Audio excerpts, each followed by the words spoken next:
Bismillahirrahmanirrahim. Assalamualaikum warahmatullahi wabarakatuh. Sekarang kita masuk ke sesi ketujuh materi logika informatika. Insya Allah kita akan bahas mengenai interpretasi yang diperluas dan validitas. Nah, untuk materi pekan 7 ini ada tiga. Pertama, interpretasi yang diperluas, kemudian aturan quantifier, dan validitas kalimat. Untuk interpretasi yang diperluas, kita akan melakukan perluasan interpretasi. Di sini, dalam proses perluasan, kita akan mengganti nilai terhadap simbol bebas dalam logika predikat dengan nilai yang baru. Sebenarnya, perluasan interpretasi ini ada dua ya. Ada dua. Yang pertama adalah memberikan nilai kepada simbol bebas yang belum diberikan nilai, atau kita bisa juga memberikan nilai baru kepada simbol bebas yang sudah diberikan nilai. Jadi bisa dua cara. Nah, ini notasinya hampir sama dengan di kalimat logika proposisional. Di sini ada kurung siku, lalu ada rho satu. Kalau di sini rho satunya itu merupakan simbol bebasnya. Kemudian tanda panah D1. D1 ini elemen dari simbol bebasnya dot I. I-nya interpretasinya. Nah, di sini kalau di kalimat logika predikat itu I-nya itu interpretasi atas domain D yang tidak kosong. Contohnya apa? Nah, di sini ada contohnya perluasan konstanta. Misalkan ada I interpretasi atas domain D.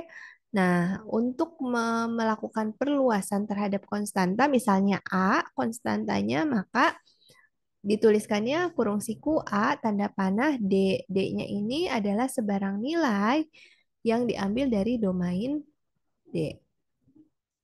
D besar ya, dot I. Kemudian ada perluasan variabel. Perluasan variabel juga hampir sama dengan perluasan konstanta.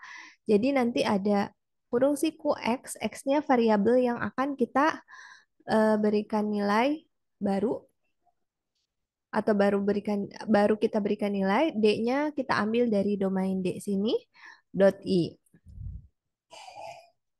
Kemudian ada perluasan fungsi. Nah, perluasan fungsi ini hmm, kita akan memberikan fungsi baru. Biasanya memberikan fungsi baru terhadap fungsi yang sudah diberikan sebelumnya, atau kita berikan fungsi terhadap fungsi yang memang belum kita berikan interpretasi. Nah, di sini F-nya itu harus kita ingat apa FI-nya itu domain argumennya harus dalam D dan hasilnya itu harus dalam domain D juga. Kemudian kalau predikat, predikat juga apa namanya? Kita perluas, bisa kita perluas. Di sini P-nya diberikan predikat baru yang intinya predikat barunya itu adalah memiliki argumen dalam D dan hasilnya itu elemen true atau false. Nah, di dalam perluasan interpretasi juga ada perluasan multi. Perluasan multi ini jadi kita melakukan pembelian nilai barunya terhadap beberapa simbol bebas. Jadi bisa langsung dituliskan seperti ini ya, XN. Ini X-nya itu, X-nya ini simbol, kalau di sini mungkin variabel, bisa, pokoknya intinya simbol bebasnya diberikan nilai baru. Nah, contohnya ini, diketahui suatu interpretasi I atas himpunan bilangan bulat, sehingga I-nya diketahui ya interpretasinya, maka kita akan melakukan perluasan terhadap interpretasi I dengan memberikan nilai baru terhadap simbol variabel Z, fungsi F, predikat P. Nah, di sini kita lihat ya, kita akan melakukan perluasan terhadap simbol variabel Z, fungsi F, dan predikat P. Domainnya bilangan bulat. Nah, untuk perluasannya ini kita misalkan dahulu hasil perluasannya itu adalah interpretasi J. Nah, maka kita akan mengganti nilai variabel Z, fungsi F, dan predikat P. Nah, yang saya beri tanda kuning ini yang akan kita ganti ya. Yang selain itu, maka nilainya tetap sama. Nah, untuk Z ini kan merupakan konstanta ya. Variabel, maaf. Variabel. Nah, variabel ini kita ambil nilainya dari domain himpunan bilangan bulat. Jadi bebas diambil berapapun. Misalkan 5-nya kalau di sini diganti dengan 10, maka perluasannya dituliskan kurung siku Z, lalu tanda panah diberi angka 10. Ini diambilnya bebas asal dari himpunan bilangan bulat. Tergantung himpunan di awal yang diminta apa ya. Kalau di sini karena himpunan bilangan bulat, maka ambilnya dari situ. Kemudian kalau untuk fungsi, kita harus ingat bahwa fungsi itu elemen apa namanya? Argumennya harus dari bilangan bulat yang tadi domain yang sudah kita berikan dan hasilnya juga harus ada dalam bilangan bulat. Kalau tadinya F-nya adalah D1 ditambah 2, maka kita bisa melakukan perluasan. Ini sebenarnya fungsinya bebas, diambilnya asal nanti ketika kita memeriksa, itu harus ada dalam bilangan bulat. Ini bebas juga ya. Nah, yang perlu diingat ketika misalnya domainnya bilangan bulat, maka nanti ketika mendefinisikan fungsinya itu sebaiknya tidak pakai pembagian karena nanti hasilnya bisa tidak bulat. Contohnya ya D1 tambah D2 bagi 2 misalnya. Ini kalau misalnya ini tidak boleh seperti ini karena nanti hasilnya kalau kita pilih D1-nya D1-nya 1, D2-nya 2, maka hasil fungsinya adalah 1 tambah 2 bagi 2. Ini 3 bagi 2. Ini 1,5 ya. Nah, ini bukan bilangan bulat. Maka harus hati-hati ketika mendefinisikan fungsi.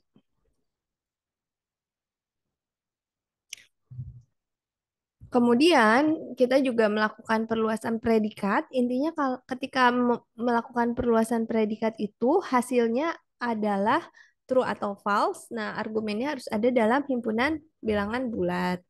Jadi biasanya kalau predikat itu bisa kita pakai kurang dari, lebih dari, lebih dari sama dengan, kurang dari sama dengan, atau tidak sama dengan. Ini biasanya yang digunakan. Jadi bebas. Lalu kita tuliskanlah hasil perluasannya. Bagaimana cara menuliskan hasil perluasannya? Kita tinggal ganti saja sesuai yang tadi kita ganti. Z-nya diganti 10 di interpretasi baru, lalu F-nya diganti dengan D1, lalu P-nya diganti dengan D1 kali D2 lebih dari 0. Nah, kalau kalau nilai-nilai lain yang tidak dituliskan di sini, maka tidak berubah ya nilai. Ini maaf ini yang nilainya berubah itu variabel Z, fungsi F, predikat P. Yang lainnya nilainya sama dengan nilai dalam interpretasi. Kemudian kita lanjut ke aturan quantifier. Nah, di aturan quantifier itu biasanya digunakan untuk menentukan nilai kebenaran kalimat dengan bentuk for all x f dan for some x f. Nah, nilai kalimat F itu biasanya ditentukan dari nilai komponen kalimat F-nya. Kemudian di sini ada aturan quantifier universal. Kalau universal itu for all ya, for all X, F true di bawah interpretasi I itu artinya untuk setiap, karena di sini for all ya, untuk setiap elemen domain D anggota D besar, anggota domainnya, nilai F adalah true di bawah interpretasi yang diperluas, X-nya, X-nya dapat dari sini, X-nya diperluas dengan D, domain D ini, dot I. Sementara for all X F false, kalau ada suatu elemen domain D, anggota D, sehingga nilai F-nya adalah false di bawah interpretasinya yang diperluas X D dot I. Nah, sementara aturan quantifier eksistensial, kalau eksistensial itu artinya ada. Jadi ketika for some x f true di bawah interpretasi I itu artinya ada suatu elemen domain D sehingga nilai F-nya itu adalah true di bawah interpretasi yang diperluas x tanda panah D dot I. Sementara for some x f false itu artinya untuk setiap. Jadi kalau F for some xf true itu ada, maka for some xf false itu kebalikannya dari ada, artinya untuk setiap elemen domain D, nilai F-nya itu adalah false di bawah interpretasi yang diperluas X tanda panah D dot I. Ini ya untuk aturan quantifiernya. Nah, penerapannya apa? Jelaskan bahwa kalimat for some x not p a f y or key x itu bernilai true di bawah suatu interpretasi I atas domain D. Kita ingat-ingat kalau for some itu berarti ya, ada elemen D, anggota D ya, sehingga bernilai true di sini ya. Sehingga not p a, f y or key x bernilai true di bawah perluasan interpretasi X. X-nya dari sini ya, sama X, tanda panah D, dot I, sini. Nah, ini ya yang tadi. Kita tentukan dulu pertama quantifiernya mana, kemudian predikat satu dan predikat duanya, penghubungnya yang mana saja, kita tentukan dahulu.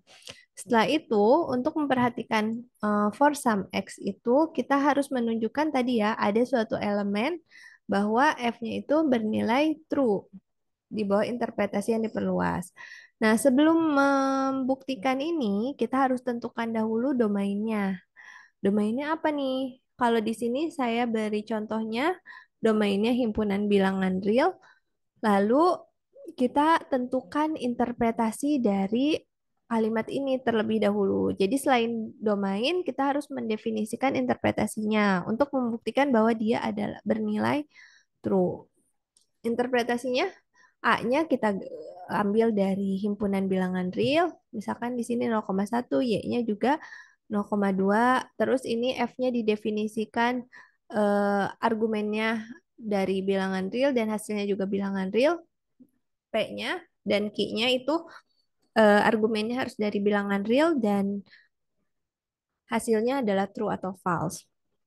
Setelah didefinisikan, kita masukkan, diuraikan di apa namanya, tentukan nilainya, nilai kalimat yang ini not p a f y or key x tanpa memasukkan unsur x-nya karena ini kan variabel terikat ya, yang jadi kita tidak berikan nilainya.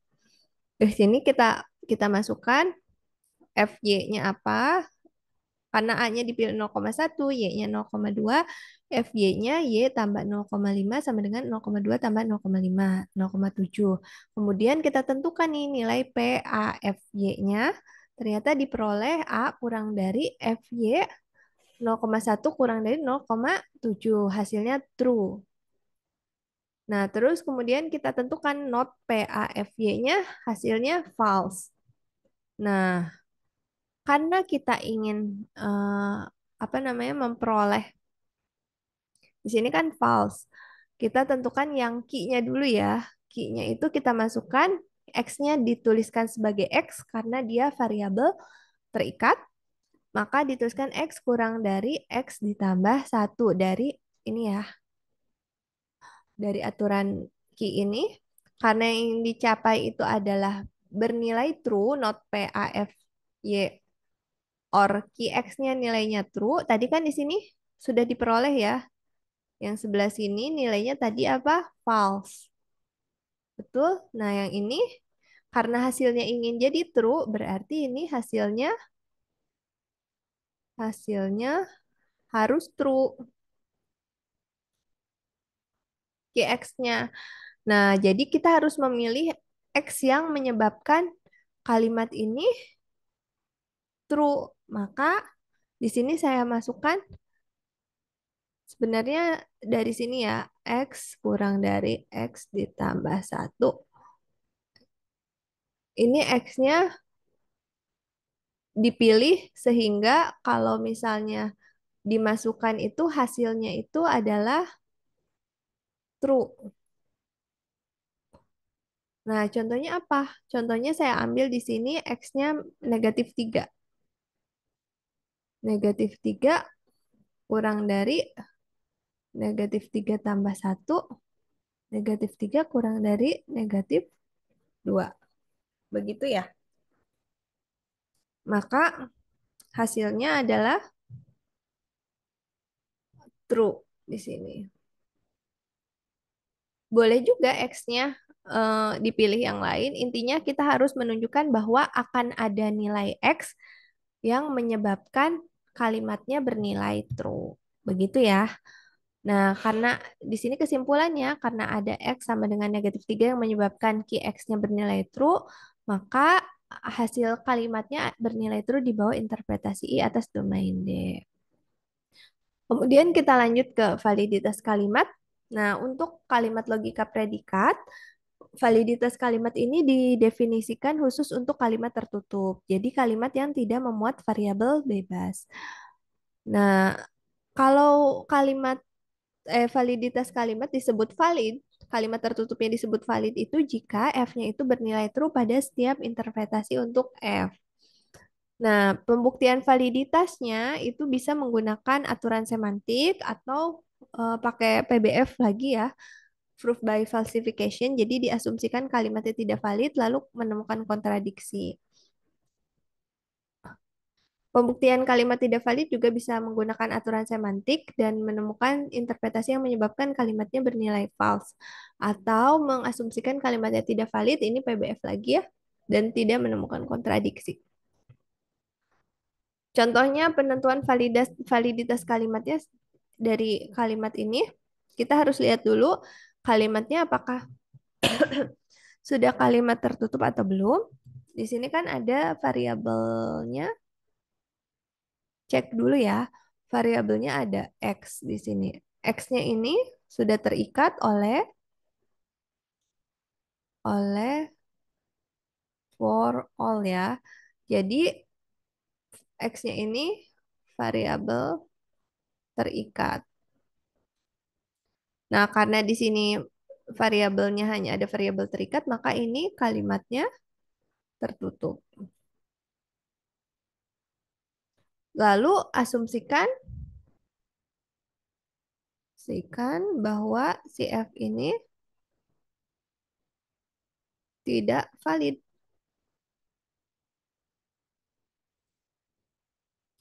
Kalau tidak valid berarti ada sini ya predikat satu. Kalau tidak valid berarti ada yang bernilai false ya